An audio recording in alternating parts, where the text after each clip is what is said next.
it's funny. I'm going to tell you a story. Our producer, Connor, when the phone rang, he picked it up. And he goes, I didn't know what to call him. Do I call him Doc? Do I call him Doctor? Do I call him Sir? Do I call him Sir. Julius? Well, Sir is always good, and then you go from there.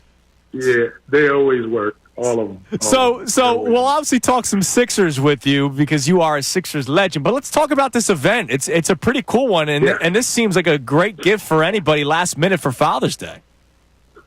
No doubt about it, man. The dads will have a ball, and anything you could do with your kids, and your wife, other relatives, then you should do it. And this is something that will just happen one time this year here in Philadelphia, the Cup. And it happens to be on Father's Day, so, that's very exciting. My whole family and I will be there. And we're really looking forward to it, and we're looking forward to having a great attendance because everything this weekend is free. How about that? Free general admission. That's amazing. You usually have to drop a few shekels down at the gate and worry about your parking and food and all that kind of stuff, but this is free. So just show up and have a good time. Sounds like a great deal, and we've been looking so much forward to seeing the Sixers get things turned around. And Doc, I always tell these guys, I was at that championship parade. These guys weren't even alive. It's been a long, long time after what you and your teammates delivered. It's what it takes to build a championship. What's been missing in your mind from the championship contention in this town? Yeah, so we have not been blessed with good health. And, injuries are part of the game. We know. I remember when we had John Kilbourne there, and he was a strength and flexibility coach and whatever, and the things that we did to just try and maintain our health. Even with that, Doug Collins went down, Andrew Toney went down, and, those are great players who potentially were Hall of Famers, and Doug is in the Hall of Fame. And, that's something you can't predict.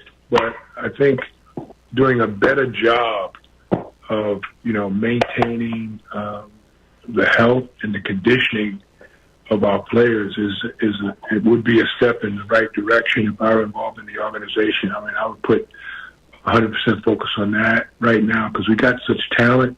We're paying a lot of money for the talent and whatever, and we're already getting a 60% return on the investment right now. Yeah, and of course, a lot of the return that you're not getting is Joel Embiid because of the health that he has dealt with multiple times, and of course, last year. I'm sure you've had the chance to talk to Joel Embiid before, and I know that you have been open about wanting him to get into better shape, getting better playing shape. Have you gotten a sense over the years that he has tried to do better? Because some of the injuries are freak injuries, but then there's some stuff where you're like, all right, if you just took care of your body maybe a little bit differently, you'd be on the court more. So tell us sort of your interactions with Joel Embiid about that. So I've only spoken to Joel in passing and have not really been invited to have a sit-down conversation with him about his health, his wellness, his career, and all of that. So that's not correct. Okay. No, I haven't been in that position, and it wasn't my job; it was somebody else's job per se. And I wouldn't mind doing it. I mean, if I was asked to do that, or even asked by him, but that hasn't happened. I know that you had an interesting story because I heard it directly from the man himself, working with Shaquille O'Neal. He told me you were instrumental in helping him make the decision to go to the Lakers back in the day, that he went and got some advice from you about the decision to move to L.A. and be a Laker. You influenced NBA history, Doc, in more ways than one, even in your career, by giving players advice. How many times do players of different generations come to you for advice about the game, and do players still do it today? Oh, I would say Shaquille O'Neal, Magic Johnson, are at the top of the list. And then there's been a dozen other guys who, over the years, have just reached out, to with my involvement with Philadelphia Coca-Cola. A lot of guys were interested in knowing how that happened and what's that all about? So where to park some money, and I just generally, especially with rookies coming in, George Gervin when he came in when I was a Virginia Squire, and Andrew Toney, you mentioned him again when I was 76. I mean, I took these guys home with me, and said, okay, we're going to spend a little bit of time together. We're going to spend a couple of days because I really want you to be a good pro and to understand the difference between being an amateur and being a pro. Because that was done for me. I had Charlie Scott and I had Ray Scott in my early years who were influenced me, and a guy named Roland Patty Taylor and Bernie Williams, who I think was a Philadelphia guy.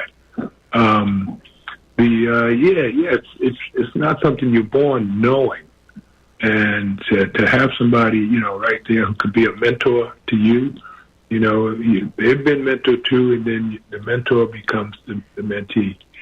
So that's what that's all about, and that's not a paid position. It's something that I think is just the right thing to do, to pass it on to the next guy, the knowledge that you've gained, especially in your first few years, and you're making that transition from being an amateur to a pro. Julius, one more thing, and again, we appreciate you taking the time coming on today. The Sixers, we're all dying for a championship here. It's been far too long, and it seems like they got close a couple of years ago, and then it just one thing after another would happen, whether it's bad game sixes, bad game sevens, injuries. They need to get younger, and so we know that Philadelphia could be a tough place to play in. You've been through some tough times. You've also climbed to the mountaintop. So what would you say to some of the younger players that are first sort of cracking into the NBA here with the Sixers? Well, I think Maxey is my choice for being the leader. And he had some health issues last year, but I think he'll rise above that. He'll be probably the best player on the team, the one who could play most consistently night in and night out for 70-plus games. Let me just say that instead of going for the big 82. And Joel's a captain, and he's a leader. And he's the guy. He needs to lead a little more by example and performance on the court and off the court, or whatever things that he totally needs to address. Paul George, how he fits in. When he's right, he's right, and he's a very, very good player. So those are the three guys that you start with trying to work on, you try to counsel, and try to get commitments from them. I think if they verbally commit, then the city itself will put pressure on them to perform better and perform more consistently. Julius, we appreciate the time, man. Enjoy yourself this weekend. The Philadelphia Cup hosted by you 2 to 6 at Parks Racing. And again, general admission entry is free for all, which is great, especially this Father's Day weekend. Thank you so much and enjoy yourself. Thank you so much for being a part of our journey on a daily basis, watching here on YouTube. Please like and subscribe. We always appreciate you doing that because it makes our jobs a lot better when the bosses are happy. So thank you very much and keep on watching.